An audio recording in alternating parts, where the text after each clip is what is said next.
Welcome to Inside Voices, a well-read magazine, Between the Pages podcast. I'm host Robert Gwaltney, joined by Jeffrey Del Lofton, my dear friend and co-host. We're both so excited to enter into conversation today with author Susan Gregg Gilmore. Welcome, Susan. Hi, thank you for having me. We're so excited to have you here. So, Susan, before we get started, I'm going to share a little bit about you with our listeners.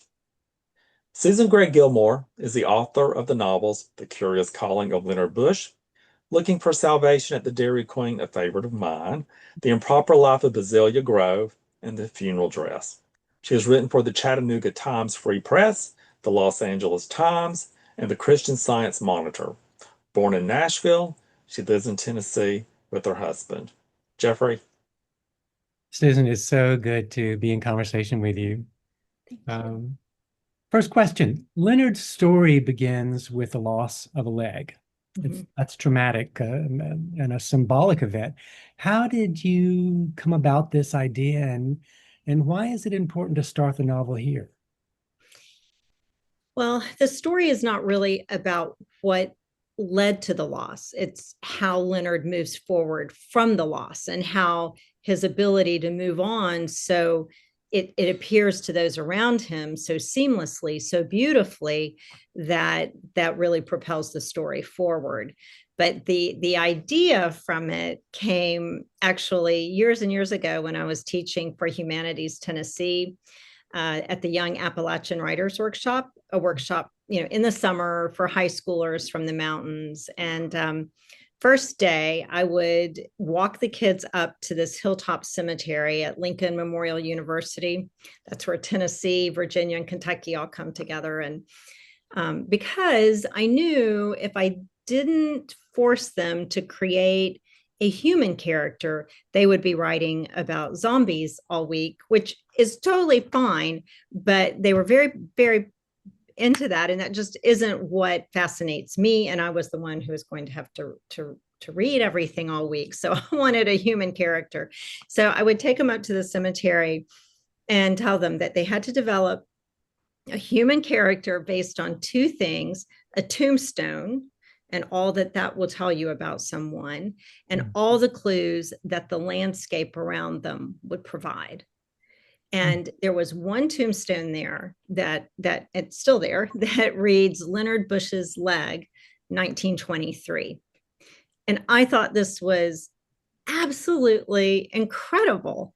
And not one kid was nearly as fascinated by this as I was. In fact, I think in the 2 years, maybe one kid wrote about a Leonard Bush with one leg, but I just couldn't shake it. I was actually working on another novel that I ended up putting aside and then coming to this story of Leonard Bush. Wow. Thanks for sharing that. Yeah. So, Leonard, Susan, is a unique and hopeful character despite his trauma. Talk about how his voice found its way to you on the page. Talk a little bit about what it went into to develop young Leonard. Oh, wow. It was quite the journey. And I think because I actually had been working on this other novel and I didn't have Leonard fully formed in my mind yet, but I just was so drawn to him that I kept writing really kind of one crummy draft after another. But I think it was all, now that I look back on it, I think so much of that process was getting to know Leonard. And he just kept emerging on the page as this incredibly hopeful, positive person surrounded by people that really were more mired in their grief or their guilt or their woe or shame. Someone called him the Ted Lasso of Appalachia, and I love that. This, no matter what happens, he finds the positive. Well, you write from several points of view. But did you find it particularly challenging to write from the point of view of a young boy? Oh, yeah. as I've shared with you and Jeffrey, I have three daughters. our dogs were neutered. I mean, I had no like real a lot of testosterone around me other than my poor sweet husband. And so writing from a male perspective, I was really frightened by that, especially a young male character. I just, wasn't, I'd gone to girls' schools. I just wasn't around a lot of boys. I didn't have, when I was growing up, there weren't boys that were just my friend. So that to me was the greatest challenge. Writing about also his father, that felt more comfortable, being in relationship with a wonderful man for now 40 years. The other perspectives, Leonard's mother, June, and his sweet little friend, Bezellia, those felt very natural for me. But you're right. Leonard was the most challenging because, if you're not true and honest, readers are going to point that out to you. Well, how did you? Go ahead, Jeffrey. I'm curious how you found the voice since you were a little unsure heading into it. I think I would like to say that, excuse me, there was a plan for that. There wasn't. I think I just kind of, there's so many human traits and characteristics that are universal. Mm-hmm. And I started to apply those. And then I did lean on my husband a lot and say, would this be true for a 12-year-old boy? Would you have done this? Would this feel right? But it took me quite a while, Jeffrey, and it's a really good question, to feel comfortable in Leonard's voice. Well, you did when I would write job. I'm sorry, but when I would write on my other novels where it was a strong female protagonist and sometimes a young girl, I would find myself very quickly like calling my daughters to the dinner table and then calling that character, throwing her in the mix. She became such a part of I have to say that never really happened with Leonard. He didn't become part of the roll call for the dinner table, but I did get to the point where I felt very comfortable with him. You mentioned that you were more comfortable with, some of the other characters, Bezellia and even Emmett, his dad. So about June and Emmett, Leonard's parents, they're flawed. They're deeply flawed humans. But how did you approach writing their conflicts, both their internal ones and their conflicts with each other? Well, that was probably the easiest part for me, having been married 40 years. I mean, you cannot be in that long of a relationship and have been honest with one another and not have come up against quite a bit of conflict. And so those parts it felt very natural and organic. We didn't my husband and I didn't come to the table with the same issues, but having issues, confronting them, arguing over them, getting mad, and then resolution, hopefully that came very naturally. Yeah, Bezellia, another favorite character of mine, beautifully rendered. Bezellia and her mother Rose, are both have a complicated life. They're complex characters. Talk about their relationship with Leonard and what these two represent and the purpose that they serve in the story. That's a big question. Bezellia to me, it was probably the hardest. Bezellia and her mother were probably the hardest two for me to write, and to get very deep into their stories because it was painful. And Bezellia so badly wanted a good mother. And I think her mother, Rose, really desperately wanted to be a good mother, but failed miserably at it and really put Bezellia in harm's way several times. Since she was the town prostitute and often brought, men into the home or allowed men into the home that even threatened Bezellia. So, but I think for me, they were in some ways, Rose, at least on the surface, felt the most obviously flawed. And yet Leonard, I don't want to say he's almost like the Christ figure, but he saw even them, as good, deserving people that the town really had not treated right or fairly, had judged them wrongfully. And so, and they were very central to Leonard's mother, actually, um, softening her own heart. So to me, they were critically important to the story, and yet sometimes being, in their home and in those scenes with them was, just sad. But I thought that it was beautifully done, though. It really, Oh, thank you. really was beautifully rendered.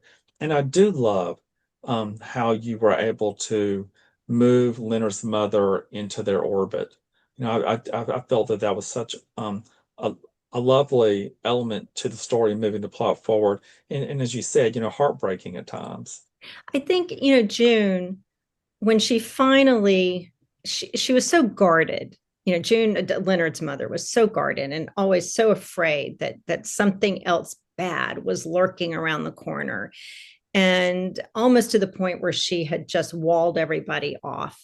And when she finally let that guard down a little bit, and I think in Bezellia, she could see so much of herself as a child, and that need and want to be mothered and cared for and loved. And then, when she looked a little harder, she realized Bezellia's mother was really no different, someone who needed desperately to be loved. And June could understand that, because that's all she had ever wanted. Yeah, You exactly. mentioned a moment ago judgment, especially of Azalea and her mother, Rose. And so that's a central theme of the book, religion, judgment, Yeah. awakening. What were you hoping to explore or challenge through the town's spiritual journey? I think those are topics that I come back to frequently in my writing. I think, I was raised Southern Baptist. I've been a little bit of everything, but I was very fortunate. My parents were much more progressive in their thinking, but I spent all of my summers with my grandparents, and my grandfather was a hellfire and brimstone revival bred preacher. So I definitely got a good taste of that. And I think I've just always been fascinated by religion and the conflicts in religion, and this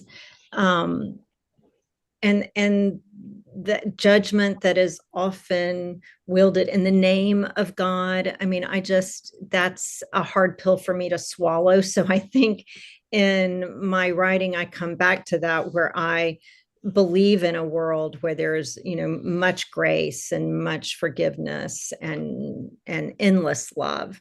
So yeah, I imagine I'll probably circle back to that again. Well, I think it's interesting. I think writers do have these central themes that we all revisit in different ways. And so the religion, the judgment, the awakening, especially coming of age for you, um, certainly it has been a strong thread through your work.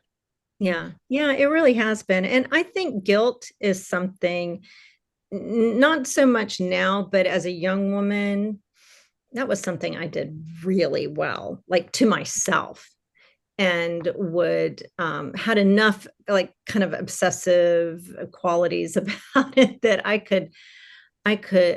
would just really, really, really could do guilt well, and feel very, very, very guilty over, really sometimes simple things. And so fortunately I don't live that way anymore. But I think um being mired in that guilt is something I feel very sensitive to.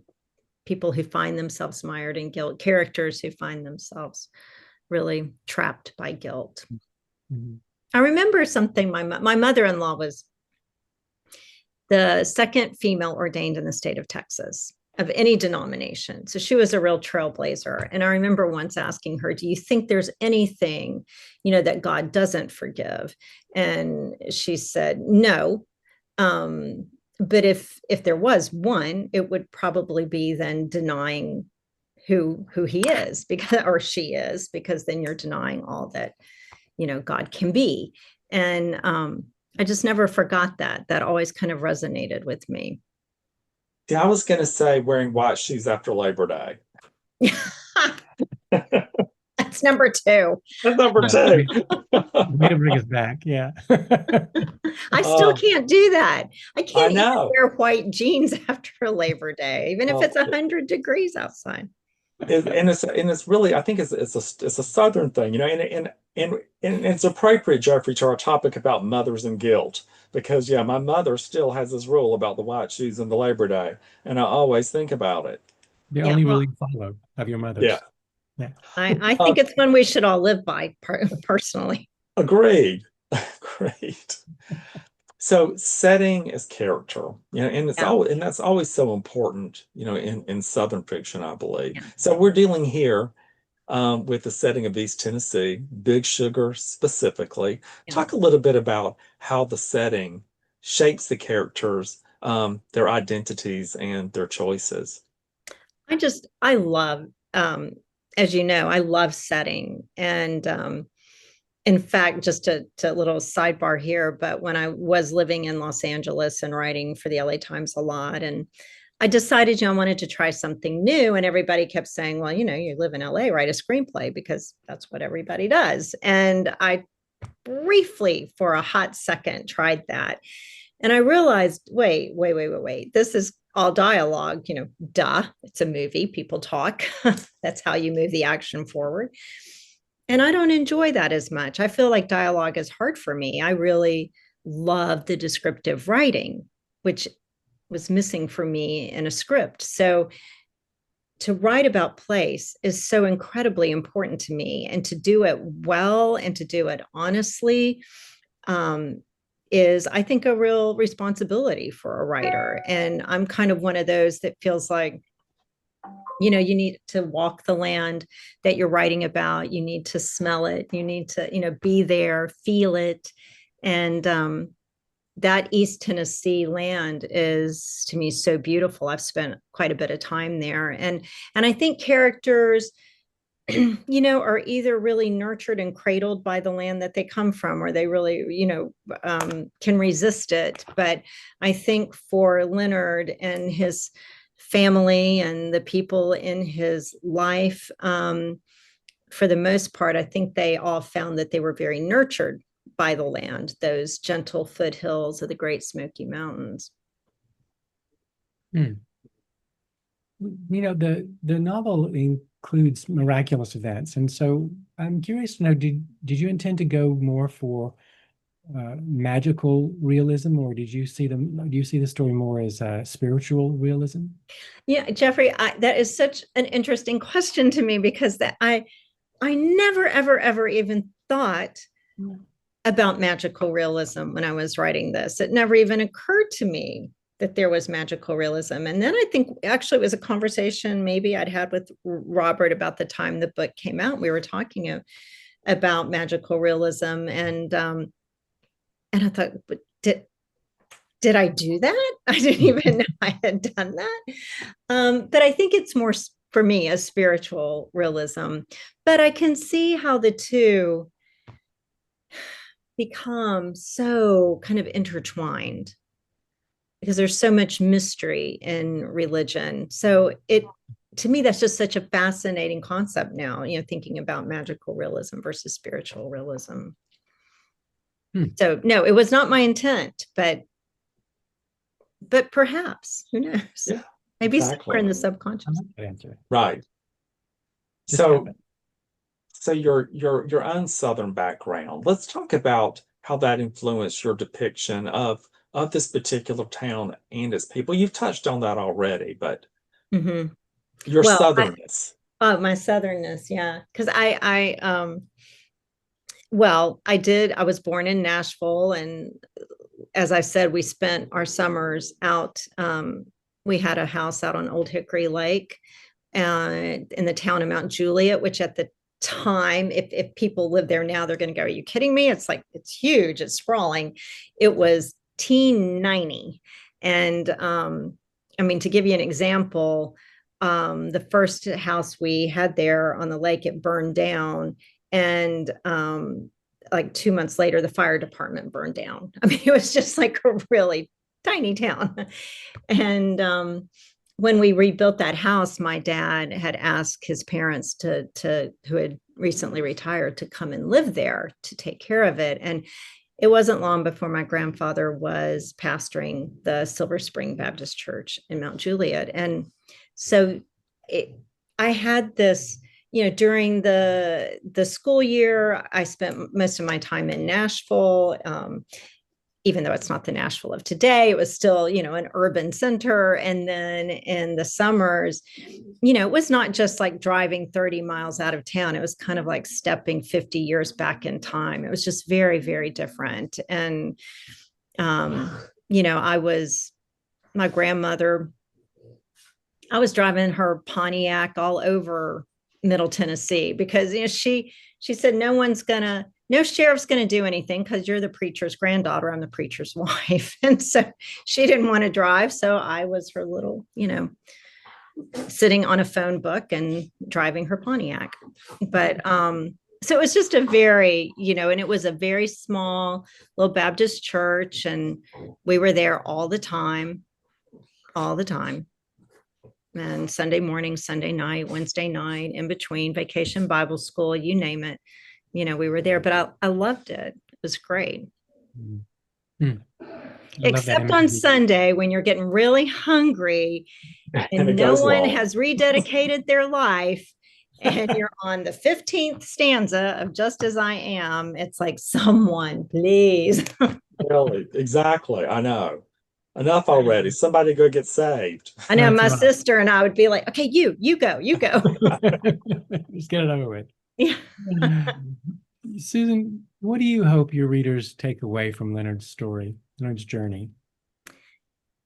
I hope they take away some joy, really, at the end of the day, some joy. And the understanding too that mercy and grace is big and wide. And that we really grow, I think, when we confront the loss and grief or shame, whatever you're struggling with, that when it's really dealt with is when you really grow and you're able to find joy. So for me, I think of Bezellia and Leonard at the very end of the book, kind of sitting on this hilltop, and it's such a quiet, peaceful moment. But to me, it's one of really great joy. But it was hard work getting there. I've yet to hold up the cover of your book, but it's lovely and very eye-catching. I wanted to make certain, and right before we started, I wanted to make certain that I didn't forget to do this. So, Susan, we're getting close to our end of time together, but I first discovered you when I read Looking for Salvation at the Dairy Queen, which is just such a beautiful debut. So it's been such an honor to have an opportunity to get to know you. You and I spent a little bit of time together when you were here in Atlanta at Foxtail Bookstore.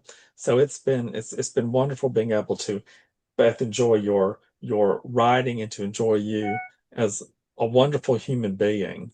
Oh, you're so kind. It's been great to have you now as friend. I mean, I'm so excited this spring to celebrate your new book too. Thank you. I appreciate that.